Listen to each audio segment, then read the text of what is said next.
नमस्ते, मैं श्रेयस बढ़िए आप सबका मेरे YouTube चैनल पे बहुत बहुत स्वागत करता हूँ। आज हम इकोनॉमिक्स की क्लास 10th की एनसीईआरटी को स्टडी करेंगे। जैसे कि हम पहले भी आपको बता चुके हैं कि हम ये जो एनसीईआरटीज पढ़ रहे हैं इसमें हमारे एग्जाम पॉइंट ऑफ रिलेटेड जो एग्जाम पॉइंट ऑफ व्यू जो कंसेप्ट है, रिलेटेड कंसेप्ट जो हमें पढ़ने चाहिए, जो हमें समझने चाहिए ताकि हमारा बेस बन जाए इंडियन इकोनॉमी के लिए, वो कंसेप्ट हम यहाँ पे स्टडी कर रहे हैं। पूरी एनसीईआरटी जो होती है उसमें काफ़ी सारी चीज़ें एक्सप्लेन की होती है, बट हमें जो कंसेप्ट इंपॉर्टेंट है वही पढ़ने और जल्द से जल्द एनसीईआरटीज को ख़त्म करना है, यही हमारा टारगेट होगा। यहाँ जो चीज़ें एक्सप्लेनेशन दिए वो क्लास 10th के अकॉर्डिंग बराबर है। क्लास 10th के जो स्टूडेंट्स हैं उनको वो पढ़ने चाहिए, बट कंसेप्ट समझना बहुत ज़्यादा ज़रूरी है, तो हम कंसेप्ट पे ज़्यादा फोकस्ड रहेंगे और कंसेप्ट्स पढ़ते हुए आगे बढ़ेंगे और एग्जाम जो है इंडियन इकोनॉमी ये सब्जेक्ट है, इसका बेसिक हम क्लियर करते चलेंगे।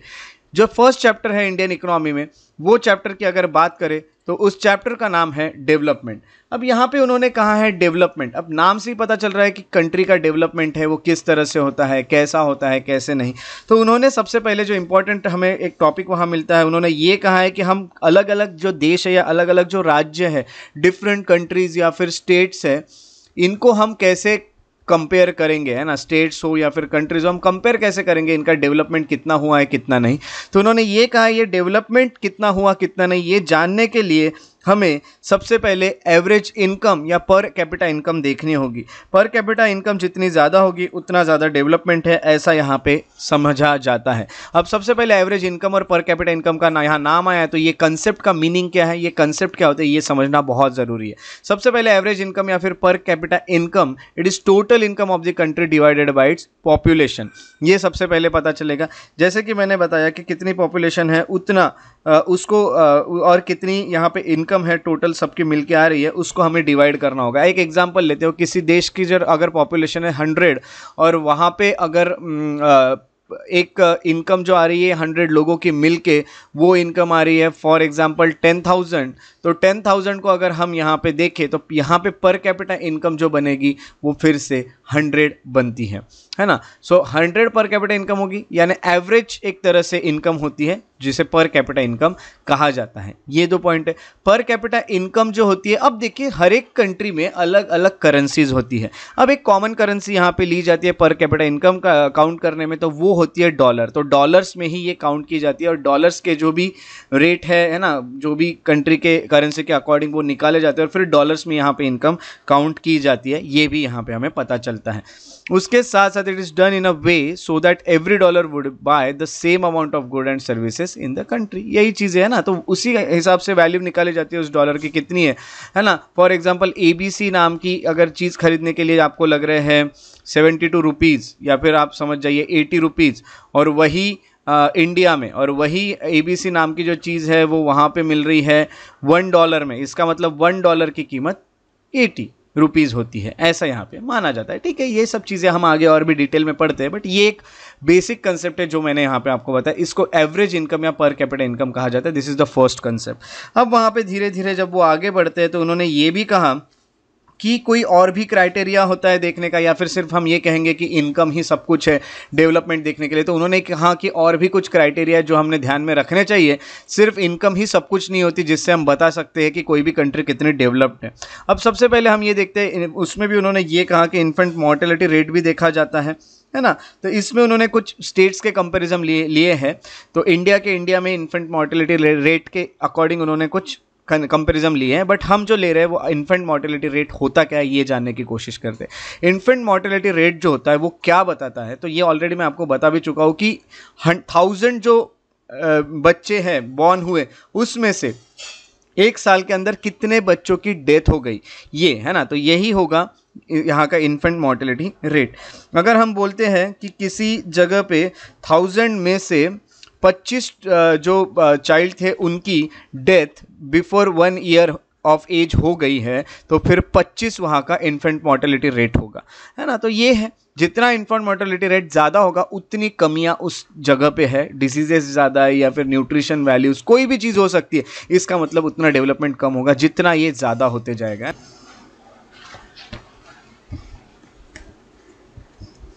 उसके बाद के कुछ कंसेप्ट हमें जो एनसीईआरटी में देखने मिलता है वो है लिटरेसी रेट। तो लिटरेसी रेट क्या बताता है कि कितने लोग, अब यहाँ पे एज ग्रुप ली जाती है 7 एंड अबव, ये जो एज ग्रुप है इसमें कितने लोग लिटरेट हैं, है ना, टोटल पॉपुलेशन में से उसको परसेंट वाइज निकाला जाएगा, जितना परसेंट आएगा उतने लिटरेसी रेट वहाँ का होता है।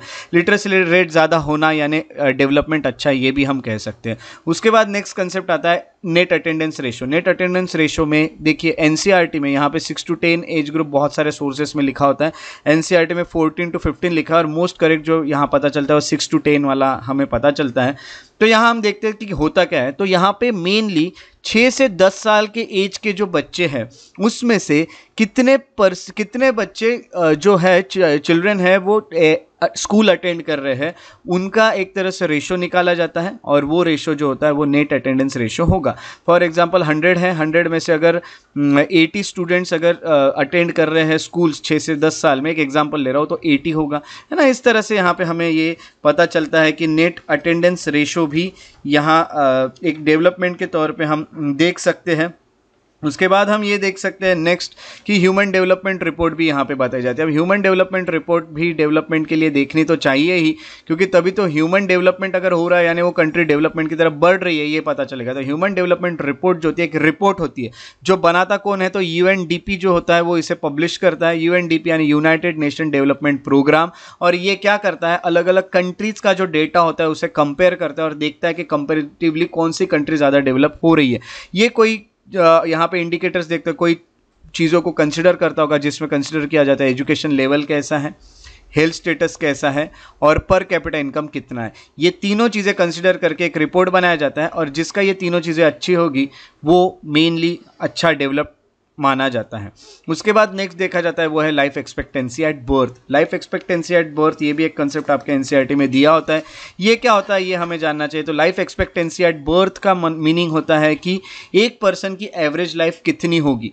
अब यहाँ पे कैसा देखा जाएगा कि जितने लोगों की डेथ हुई वो किस एज में हुई है जनरली, तो उनका एवरेज निकाला जाएगा और जितना भी एवरेज होगा, फॉर एग्जांपल अगर एवरेज निकलता है 66.4, तो ये पता चल जाता है कि इंडिया में या फिर किसी भी कंट्री में XYZ नाम के कंट्री में जब किसी का बर्थ होगा तो वो इतने साल तो जिएगा एन एवरेज। तो ऐसा लाइफ एक्सपेक्टेंसी एट बर्थ निकाला जाता है। तो life expectancy at birth denotes as a name suggest average expected life of a person at time of birth. इतने सारे कंसेप्ट हमें यहाँ पे फर्स्ट चैप्टर में पता चलते हैं जिसका नाम है डेवलपमेंट। तो डेवलपमेंट के लिए हमें एवरेज पर कैपिटा इनकम या फिर per capita income, next is infant mortality rate, literacy rate, net attendance ratio, human development report और लाइफ एक्सपेक्टेंसी एट बर्थ, इतने कंसेप्ट्स हमें यहाँ पता चले।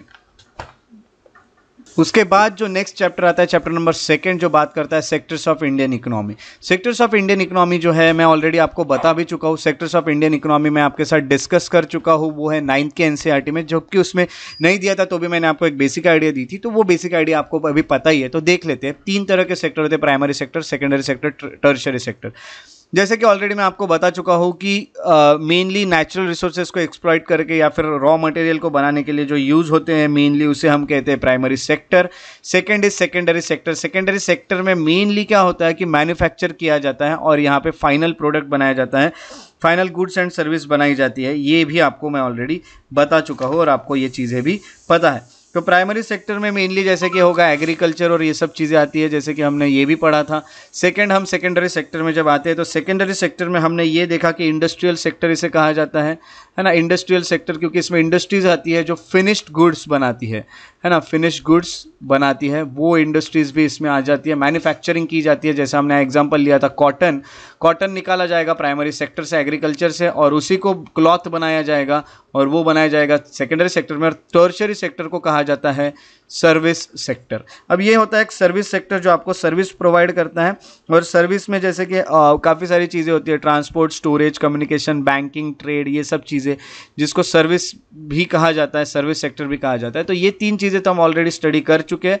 उसके बाद जो नेक्स्ट हमें देखने मिलता है वो, और इसमें आपको ये बता दूं कि सर्विस सेक्टर में कुछ भी आ सकते हैं, बार्बर्स आ सकते हैं, वॉशरमैन, कॉबलर, लॉयर, है ना, कोई भी लोग, तो ये सब, या फिर इंटरनेट कैफ़े आ सकता है, एटीएम बूथ आ सकते हैं, कॉल सेंटर, सॉफ्टवेयर कंपनी, जितनी भी है सब कुछ टर्शियरी सेक्टर यानी सर्विस सेक्टर में आएगी। इस तरह के 3 सेक्टर्स होते हैं इंडियन इकोनॉमी के, ये हमें एनसीईआरटी के थ्रू पता चलता है।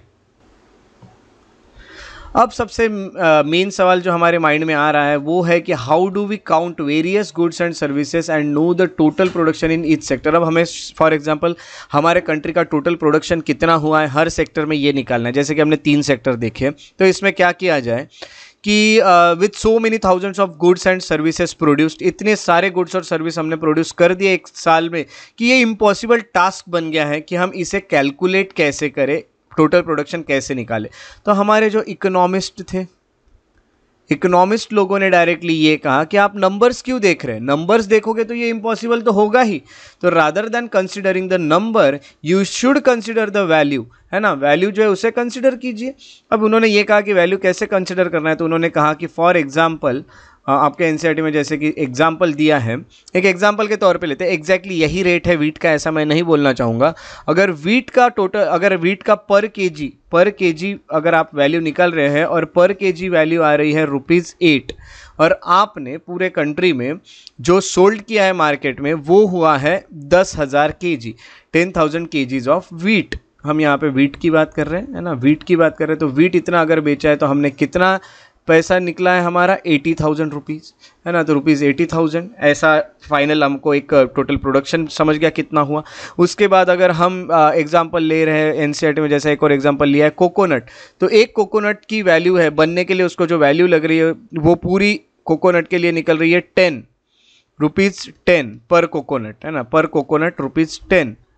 अब पर कोकोनट ₹10 अगर निकल रहा है तो हमने ऐसे 5,000 कोकोनट्स बेचे, तो 5,000 के अकॉर्डिंग हमने 50,000 और ऐड कर दिए हमारी इकोनॉमी में। इस तरह से हम डायरेक्टली टोटल प्रोडक्शन निकल सकते हैं। अब हम क्या करते हैं कि गुड्स और सर्विसेज जो है वो तीनों सेक्टर की कैलकुलेट करते हैं, तीनों सेक्टर की, जैसे प्राइमरी में कितना हुआ, सेकेंडरी में कितना और टर्शियरी में कितना, और तीनों को ऐड कर देते हैं और जो टोटल निकलेगा वो टोटल प्रोडक्शन यहाँ पे बन जाता है। अब मेनली यहाँ पे क्या हो गया कि ये सबको तो हमने इस तरह से निकाल ली सबकी वैल्यू और यहाँ पे ऐड कर दिया और टोटल प्रोडक्शन मिल गया, बट ये करते वक्त हमें कुछ प्रिकॉशन लेने की बहुत ज़्यादा ज़रूरत है। तो there is one precaution one has to take, और वो ये है कि हर एक एवरी गुड्स और सर्विस जो भी हमने बनाया है that is produce and sold needs to be counted, need not to be counted, है ना। तो देखिए सबसे पहले हमें क्या काउंट करना है, final good. We should only include final goods and services, final goods and services ये हमें काउंट करना चाहिए, ऐसा इनका कहना है। ये एक हमें याद रखना। इसका एग्जांपल कैसे लिया जा सकता है, इसका एग्जांपल इस तरह से आएगा कि एक फार्मर है, उसने वीट को बेचा किसी फ्लोर मिल वाले को, वीट को उन्होंने ₹8 पर केजी के अकॉर्डिंग यहाँ पे किसी फ्लोर मिल वाले को बेचा। फ्लोर मिल वाला जो था उसने उस पर प्रोसेसिंग किया और प्रोसेसिंग करके उसने फ्लोर बनाया, वीट फ्लोर, और फ्लोर मिल वाले ने उस वीट फ्लोर को ₹10 पर केजी के अकॉर्डिंग एक बिस्किट कंपनी को बेच दिया। बिस्किट कंपनी वाले ने, जो बिस्किट कंपनी वाले थे, तो बिस्किट कंपनी ने क्या किया कि मेनली यहाँ पे हम ये कह सकते हैं कि 4 पैकेट्स उसने उतने इससे बनाए, इतने केजी से उन्होंने बनाए हैं। अब 4 पैकेट्स उन्होंने जो बनाए उसको जो कॉस्ट पड़ा वो पड़ रहा है उनको, फॉर एग्जांपल हम लेंगे कि ₹15 पर पैकेट, ₹15 पर पैकेट उसको ये हुआ। तो उसने ऐसे 4 पैकेट बेचे तो उसको वो हुआ है ₹60, यानी जितना उसको मिला था फ्लोर उतने का अब ₹10 का। इसने क्या क्या ऐड किया, इसमें इतनी कैसी वैल्यू बढ़ गई, इसने शुगर ऐड किया, ऑयल ऐड किया, उसकी प्रोसेसिंग की, जो भी सर्विसेज लगे हर चीज़ को ऐड करके उसकी फाइनल कॉस्ट ₹60 आ गई, जो कि ₹8 में एक फार्मर ने बेचा था। अब हमें क्या कंसिडर करना चाहिए, डायरेक्ट ये 60 कंसिडर करना चाहिए, ना कि इस 60 में हमें और 8 ऐड करना चाहिए और 10 ऐड करना चाहिए, क्योंकि ये जो चीज़ें ये ऑलरेडी ऐड हो चुकी है, ये सब ऐड हो गया है ना। यहाँ पे उसका कॉस्ट यहाँ पे 10 हुआ, 10 को उसने ऐड किया यहाँ पे, उसके साथ साथ शुगर कितना लगा, ऑयल कितना लगा, सर्विसेज कितना लगा, और फिर फिनिश गुड जो बना उसका फाइनल कॉस्ट क्या है, ये यहाँ पे कंसिडर किया जाता है। तो जो ये चीज़ें ये जो फाइनल गुड बनाने के लिए या सर्विस बनाने के लिए जो चीज़ें लगी उनको यहाँ पे ऐड नहीं किया जाता है। अगर फॉर एग्जांपल वीट को ही फाइनल गुड करके भेज दिया, कंज्यूम कर लिया गया फाइनल गुड करके यहीं पे, तो इसका जो कॉस्ट था उसी को ऐड करेंगे, ओके, बाकी चीज़ों को नहीं ऐड किया जाएगा। इस तरह से हम फाइनल गुड्स और सर्विस का टोटल प्रोडक्शन कितना हुआ ये हम निकाल सकते हैं, ओके। तो ये हमें यहाँ पे कुछ एग्जांपल से पता चलता है। तो यहाँ पे जैसे कि हम पता चलते हैं कि why are only final goods and services counted. जैसा हमने देखा वीट और वीट फ्लोर का एग्जांपल जो था ये हमें यहाँ देखने मिलता है। अब ये दो इंटरमीडिएट गुड्स थे। अब इंटरमीडिएट गुड्स को हम इसलिए नहीं ले रहे हैं क्योंकि उनको ऑलरेडी हमने फाइनल गुड्स और सर्विस के इसमें ऐड कर दिया था, तो वैल्यू जो है उसमें ऑलरेडी इंटरमीडिएट गुड को भी ऐड कर दिया गया था। इसलिए हमने अलग से ये वीट जो यहाँ पे यूज हुआ, ये वीट को फाइनल प्रोडक्शन में ऐड नहीं करते हुए हमने इसको यहाँ पे ऐड किया था। ये चीज़ें हमें पता चलती है। और वैल्यू और फाइनल गुड्स एंड सर्विसेज जो हमने प्रोड्यूस किए उस सेक्टर में ड्यूरिंग पर्टिकुलर ईयर, उसको कहा जाता है total production of the sector of that year, है ना। तो आप समझ रहे हैं कि हम टोटल जो प्रोडक्शन निकाल रहे हैं उसमें ये जो वीट यूज हुआ था बिस्किट बनाने के लिए, उस वीट को हम ऐड नहीं कर रहे टोटल प्रोडक्शन में।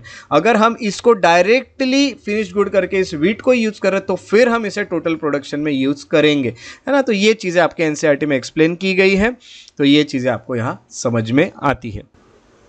अब जैसे कि हमने फाइनल गुड्स और सर्विसेज वाली चीज़ें यहाँ पे देख ली, अब हम देखते हैं कि इनका यूज़ क्या होता है। तो इनका यूज़ होता है जीडीपी निकालने में। जीडीपी होता क्या है, ग्रॉस डोमेस्टिक प्रोडक्ट होता क्या है, the sum of production in 3 sectors, है ना। तो 3 सेक्टर जो है, जैसे कि आप देखें प्राइमरी सेक्टर, सेकेंडरी सेक्टर और टर्शरी सेक्टर, इसमें जितनी भी प्रोडक्शन हुआ है उनको इनका सबका टोटल करने के बाद उस देश का जीडीपी निकलता है। तो value of all final goods and services produced with in the country during particular year, और ये फाइनल गुड होने चाहिए। फॉर एग्जांपल प्राइमरी में मैंने कॉटन को यहाँ पे कॉटन जो है उसको प्रोड्यूस किया है।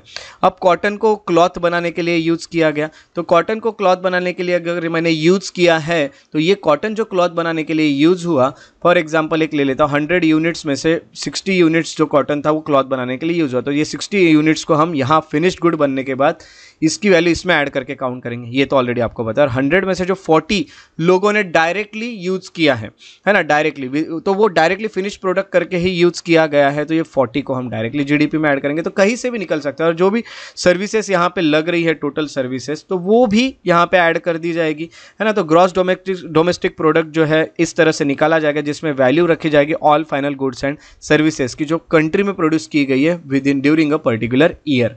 तो ये जीडीपी निकालने के लिए यूज़ होता है, इसीलिए हमें यहाँ फाइनल वैल्यू निकालना बहुत ज़्यादा ज़रूरी है। और हमने देखा फाइनल वैल्यू किस तरह से निकाली जाती है। उसके बाद नरेगा। अब यहाँ पे हमारे यहाँ पे मेन बात आ गई इकोनॉमी में, वो है एम्प्लॉयमेंट की। एम्प्लॉयमेंट की अगर बात करें तो किसी भी देश में एम्प्लॉयमेंट जो है ये बहुत अच्छे से होना चाहिए। तो सेंट्रल गवर्नमेंट ने ज़्यादातर लोग अनएम्प्लॉयड ना हो इसीलिए नरेगा लाया था।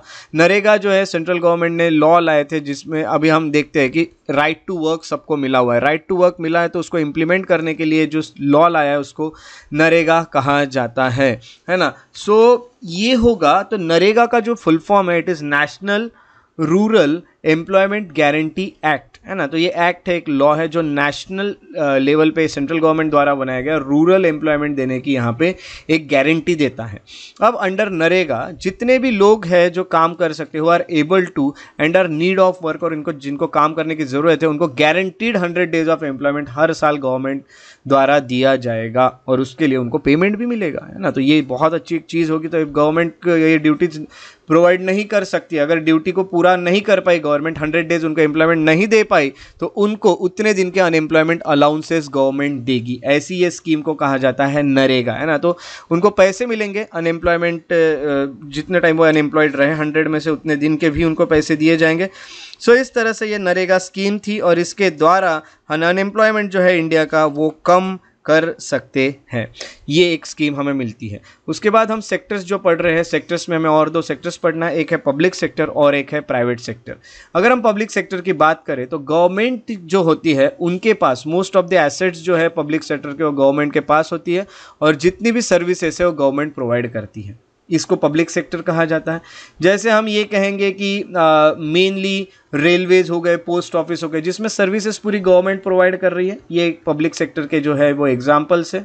और यहाँ पे क्या किया जाता है, the purpose of public sector is not just earn profit. Profit तो अर्न करेंगे ही, अगर सेक्टर है तो प्रॉफिट तो अर्न करेंगे ही, बट प्रॉफिट अर्न करने के साथ साथ गवर्नमेंट जो होती है raise money through taxes and other ways to meet the expenses on the service rendered by it, है ना। तो यही है, गवर्नमेंट जो भी पैसे है वो भी बढ़ा सकती है टैक्सेस लगा के, और किस चीज़ के लिए कि सर्विसेज आपको जो दे रही है वो सर्विसेज के ऊपर और खर्चा कर सके, इसीलिए आपसे टैक्सेस लेती है गवर्नमेंट, है ना। तो सिर्फ प्रॉफिट बनाना ही नहीं है टैक्स लेके तो आपको अच्छी सर्विस प्रोवाइड भी हो, यही एक एम होता है पब्लिक सेक्टर्स का। उसके बाद प्राइवेट सेक्टर आते हैं। प्राइवेट सेक्टर में सबसे पहले क्या होता है, इन प्राइवेट सेक्टर जो ओनरशिप और एसेट्स या डिलीवरी ऑफ सर्विस है वो पूरी प्राइवेट इंडिविजुअल या कंपनी के पास होती है, जैसे Tata iron steel and company limited, TISCO, Reliance industries limited, है ना। ये सब प्राइवेटली ओन कंपनी है। यहाँ जितनी भी एक्टिविटीज़ की जा रही है वो प्राइवेट सेक्टर द्वारा वो प्रॉफिट अर्न करने के लिए मेनली की जाती है। ये है दो सेक्टर, पब्लिक सेक्टर और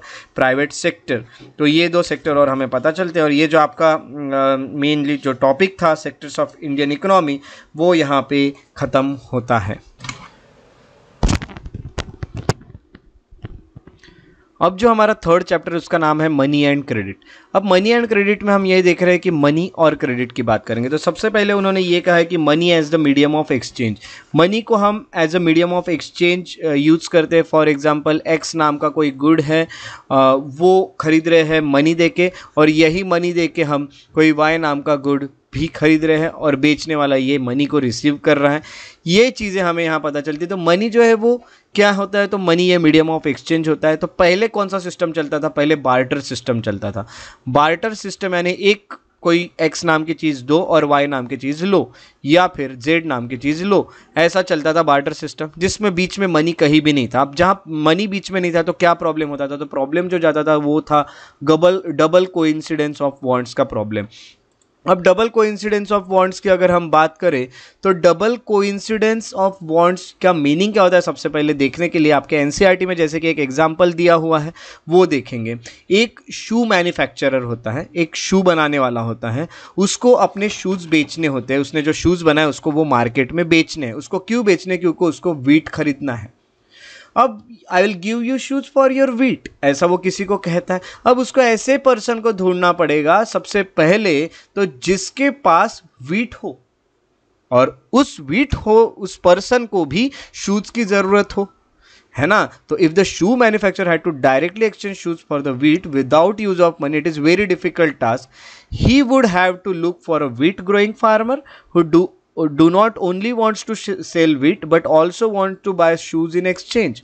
और ये दोनों पार्टी एग्री करने के लिए, सेल और बाय करने के लिए एक कमोडिटी ये बहुत ही डिफिकल्ट एक सिचुएशन हो जाती थी, और इसी को डबल कोइंसिडेंस ऑफ बॉन्ड्स कहते थे। ये डबल कोइंसिडेंस ऑफ बॉन्ड्स जो है ये बार्टर सिस्टम में चलता था, जहां पे एक गुड्स को दे के दूसरे गुड्स को लिया जाता था विदाउट यूज ऑफ मनी। यहाँ पे डबल कोइंसिडेंस ऑफ बॉन्ड हो जाता था, एक एसेंशियल फीचर था इसका बार्टर सिस्टम का।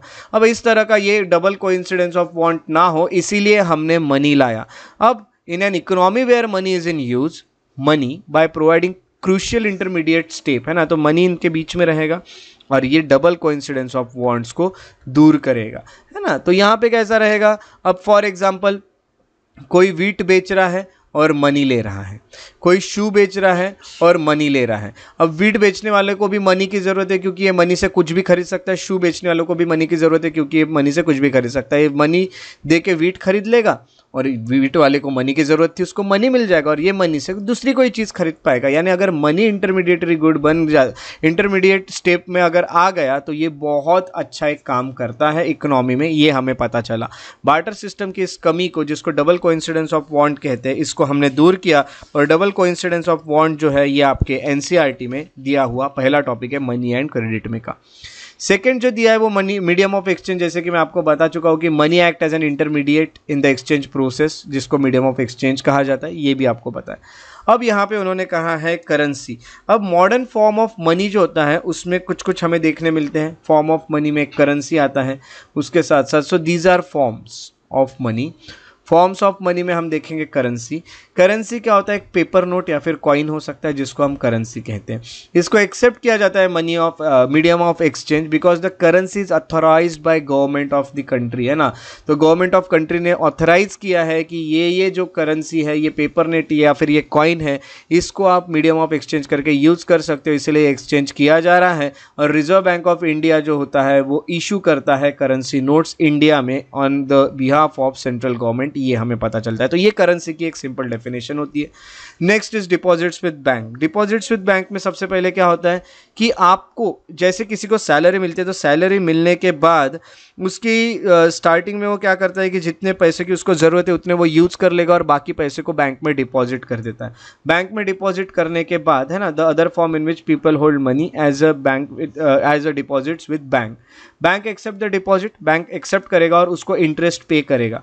फॉर एग्जाम्पल उसने 100 रुपीज़ डाला और उसको 2% इंटरेस्ट मिल रहा है तो उसको ये 100 रुपीज़ पे 2 रुपीज़ ऐड करके मिलते रहेंगे, है ना। तो ये चलते रहेगा और in this way peoples money is safe. एक तो सेफ भी है बैंक के साथ क्योंकि आपके घर पे वो चोरी हो सकती थी या कुछ भी हो सकता था उस मनी को, और दूसरी बात है कि आपको इंटरेस्ट भी मिल रहा है। डिपॉजिट जो है वो बैंक अकाउंट में आपको एक और फैसिलिटी मिल रही है कि आप वो कभी भी विड्रॉ कर सकते हो जब आपको ज़रूरत पड़े। तो विड्रॉ ऑन डिमांड भी आप यहाँ पे कर सकते हैं। This deposits are called demand deposits, है ना। तो डी डिमांड डिपॉजिट आप कभी भी उसे ले सकते हैं। अब सबसे पहले अब ये बैंक काम कैसे कर रहा है ये देखिए। एक तो रहती है वो डिपॉजिटर, जो लोग डिपॉजिट करते हैं। लोगों ने डिपॉजिट कर दिए बैंक में और बैंक ने उनको इंटरेस्ट दिया। बैंक ने ये जो इंटरेस्ट दिया ये खुद के जेब से नहीं दिया है, मेनली बैंक एक इंटरमीडिएटरी का काम कर रहा है। डिपॉजिटर है और दूसरी तरफ बोरोअर है। कुछ लोग यही पैसा जो आपने डाला है वो लोन करके वो बोरो कर रहे हैं। बोरो करने के बाद वो इंटरेस्ट के साथ वो लोन को पे कर रहे हो। जो इंटरेस्ट था उसमें से कुछ परसेंट इंटरेस्ट, सर्विसेज और जो भी चीज़ें वो सब माइनस करके बैंक आपको कुछ इंटरेस्ट देगा। इंटरेस्ट रेट फिक्स करेगा, यहाँ से इंटरेस्ट लेगा और कुछ माइनस करके आपको वो इंटरेस्ट पे करेगा। इस तरह से ये बैंक एक इंटरमीडिएटरी का काम यहाँ पे कर सकता है। तो डिपॉजिट जो होते हैं बैंक में इस तरह से किए जाते हैं, ये हमें पता चलते हैं। उसके अलावा चेक जो होता है, चेक के थ्रू भी आप किसी को पेमेंट कर सकते हैं। आपके बैंक में जो चेक होते हैं चेक के थ्रू भी यहाँ पे पेमेंट किए जा सकते हैं, ये भी हम देखेंगे। तो लोन एक्टिविटीज ऑफ बैंक मैंने जैसे कि बताया, bank keeps only small proportion of deposits as cash with themselves, है ना। अब बहुत ज़्यादा कैश, आपने जितना कैश बैंक में डिपॉजिट किया बैंक उतना ज़्यादा कैश अपने पास रखता नहीं है। बैंक क्या करेगा, ज़्यादातर वो लोन करके दे देता है अगले पर्सन को। अब यहाँ पे कोई काफ़ी सारी इकोनॉमिक एक्टिविटीज़ करने के लिए वो पैसा आएगा तभी तो इकोनॉमी हमारी ग्रो होगी किसी के पास। तो इकोनॉमिक एक्टिविटी के लिए लोन की जो डिमांड होती है वो बहुत ज़्यादा होती है। Bank make use of deposits to meet the loan requirements of the people, है ना। तो बैंक क्या करेगा, ये डिपॉजिट का यूज़ करेगा और लोगों को लोन दे देगा। लोगों को लोन देने के बाद bank mediate between those who have surplus funds, जो डिपॉजिट करे उनके पास कुछ पैसा बचा था इसलिए उन्होंने डिपॉजिट किया, दूसरे जो है उनके पास पैसे की कुछ कमी है इसलिए वो बोरो कर रहे हैं।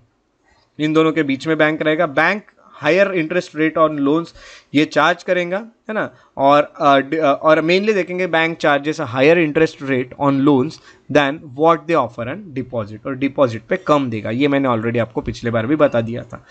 अब difference what is charge from borrowers and what is paid to depositor is their main source of income. यही बैंक की तो इनकम है। बैंक खुला क्यों है, क्योंकि अगर 100 रुपये आ रहे हैं डिपॉजिट करके और बैंक यहाँ इंटरेस्ट करके लोन में से, और बैंक अगले वाले को 50 रुपये दे रहा है, इसका मतलब 50 रुपये का बैंक को फ़ायदा हो रहा है, तभी तो बैंक वहाँ पे है ना। तो यही तो बैंक की सोर्स ऑफ इनकम रहेगी। तो जितना इंटरेस्ट आएगा उसमें से कुछ इंटरेस्ट वो डिपॉजिटर को देता है। तो इस तरह से लोन एक्टिविटी जो है ये बैंक में चलती है। उसके बाद आता है चेक। चेक क्या होता है, तो cheque is a paper instructing the bank to pay specific amount from person's account to the person in whose name cheque has been made. अब देखिए, पैसे आपने डिपॉजिट किए 1000 रुपीज़, 1000 रुपीज़ में से आप 500 रुपीज़ किसी को देना चाहते हो तो आपको ये विड्रॉ करके देने से अच्छा भी आपके पास एक ऑप्शन है कि आप डायरेक्टली चेक बना सकते हैं, चेक ले सकते हैं बैंक से, और उस चेक पे आपके अकाउंट का नंबर और उसके जिसको पे करने वाले उसके अकाउंट का डिटेल्स डाल के आप उसको ये 500 रुपीज़ डायरेक्टली बैंक से बैंक में डिपॉजिट करा सकते हैं। इसको कहते हैं चेक। तो cheque is a paper instructing the bank to pay a specific amount from person's account to the person in whose name cheque has been made. तो इस तरह से चेक भी यहाँ पे दिए जा सकते हैं, इनको चेक पेमेंट्स कहा जाता है। कंसेप्ट हमें एनसीईआरटी में पढ़ना होता है, दिया है, वो है कोलैटरल। कोलैटरल क्या होता है ये मैं आपको बता दूं। तो कोलैटरल एक एसेट होती है जो बोरोवर के पास होती है।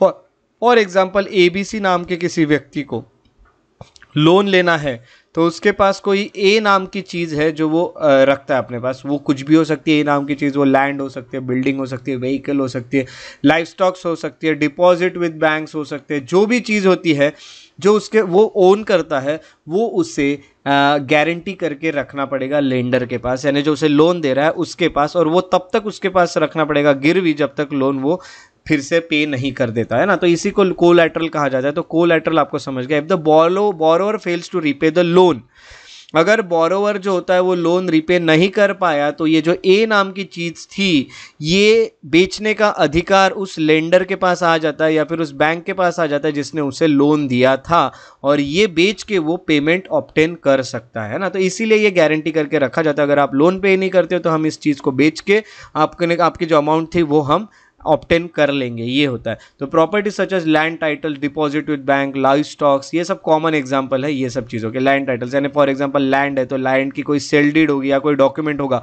वो बैंक अपने पास रख लेगा और फिर ये सेल डीड किसी और के नाम पे ट्रांसफर करके वो लैंड बेच देगा उस इंसान ने अगर लोन पे नहीं किया तो उसकी लैंड, और वो पैसा ऑब्टेन कर लेगा। इसको कोलैटरल कहा जाता है, एक सिक्योरिटी करके यूज ये रखते हैं।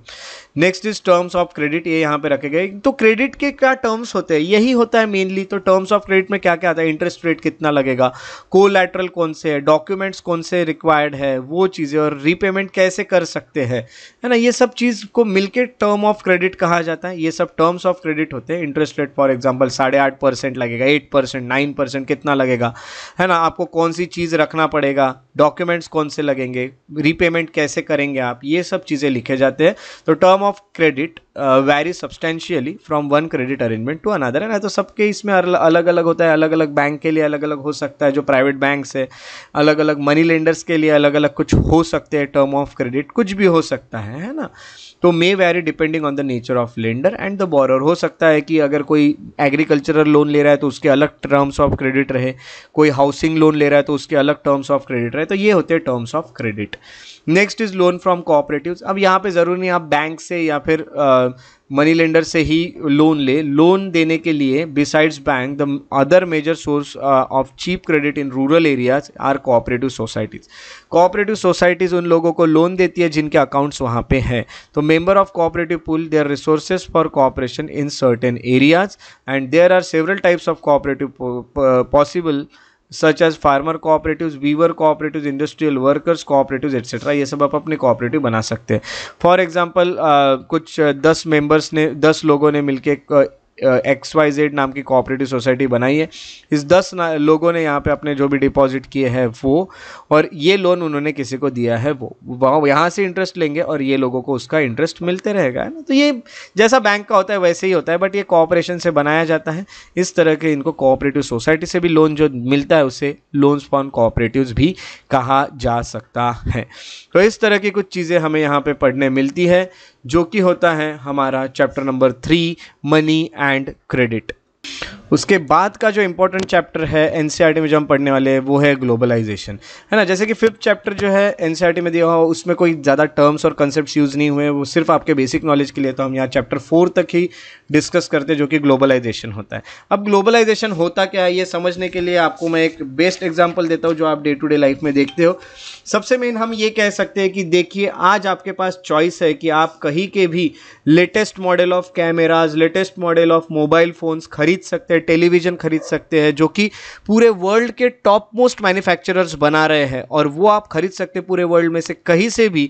That is nothing but the globalization. वो आपके कंट्री में आके भी बेचते हैं।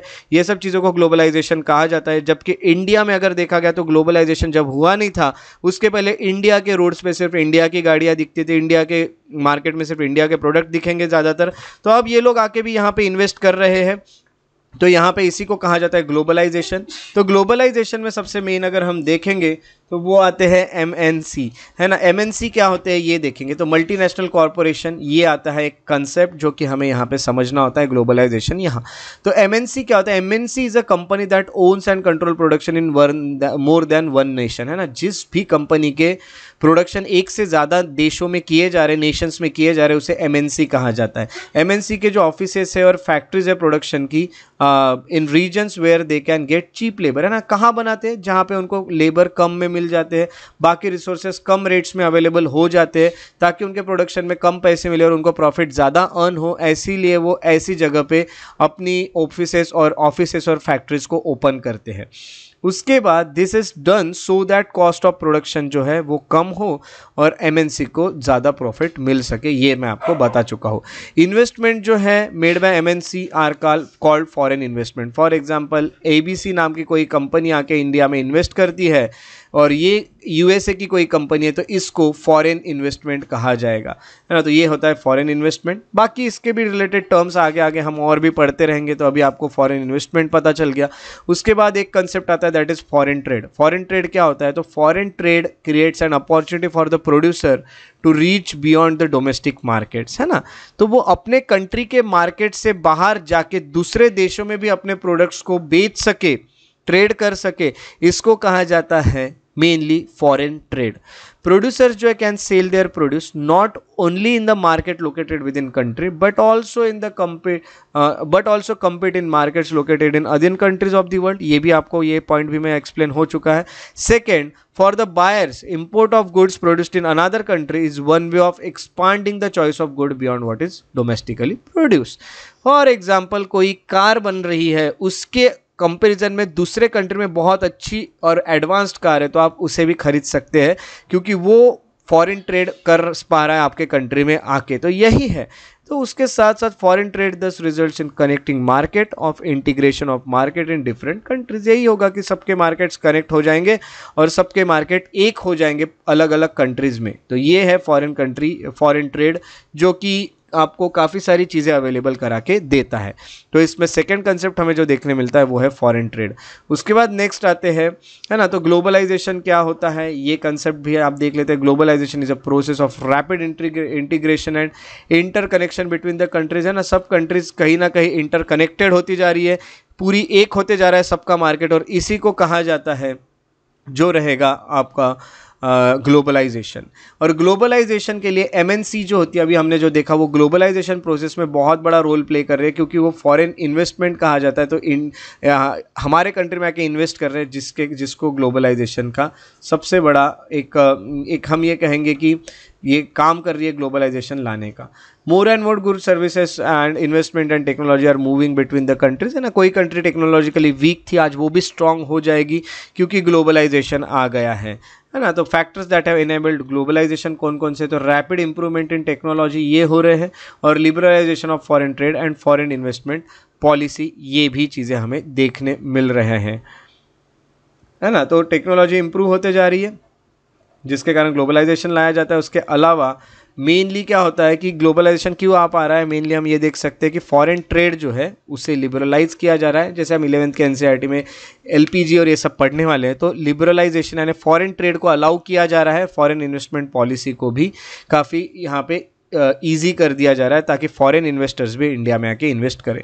ग्लोबलाइजेशन के बाद लिबरलाइजेशन, आपको बता दूं कि बैरियर्स जो है, रेस्ट्रिक्शंस जो है, जो गवर्नमेंट सेट करते हैं कि ये आप नहीं कर सकते ट्रेड में, है ना, कि आप फॉरेन के ट्रेड है तो आप ये नहीं कर सकते, आप ये चीज़ें आपको कंप्लीट करनी पड़ेगी, ऐसे कुछ बैरियर्स, इनको रिमूव करना is nothing but the liberalization, है ना। टैक्स ऑन इम्पोर्ट्स ये है मेनली एक ट्रेड बैरियर जो था, है ना। तो ये ट्रेड बैरियर जो है it is barrier because some restriction has been set up, तो ये भी ख़त्म कर देना, तो ज़्यादा टैक्स ना लगाना इंपोर्ट्स पे ताकि लोग आपकी भी चीज़ें खरीद सके। इस तरह से लिबरलाइजेशन यहाँ लाया जा सकता है जिससे ग्लोबलाइजेशन और भी बढ़ेगा, फॉरेन इन्वेस्टमेंट, फॉरेन ट्रेड और भी बढ़ेगा।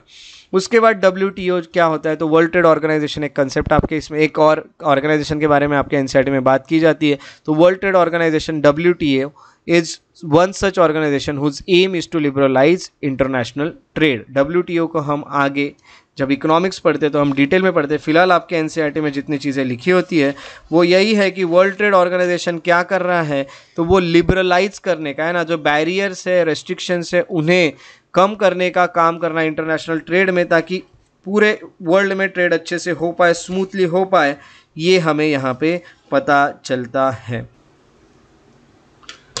तो इस तरह से इंपॉर्टेंट जो टॉपिक्स थे आपके 10th के एनसीईआरटी में वो हमने यहाँ पे ख़त्म कर लिए हैं, और इतने आपको इंपॉर्टेंट टॉपिक्स याद रखते हुए आपकी एनसीईआरटीज़ को पढ़ना है और अपना बेसिक जो है वो इकोनॉमिक्स में क्लियर करते हुए आगे बढ़ना है ना। तो इस तरह से हम और भी एनसीईआरटीज़ को कंप्लीट करते रहेंगे।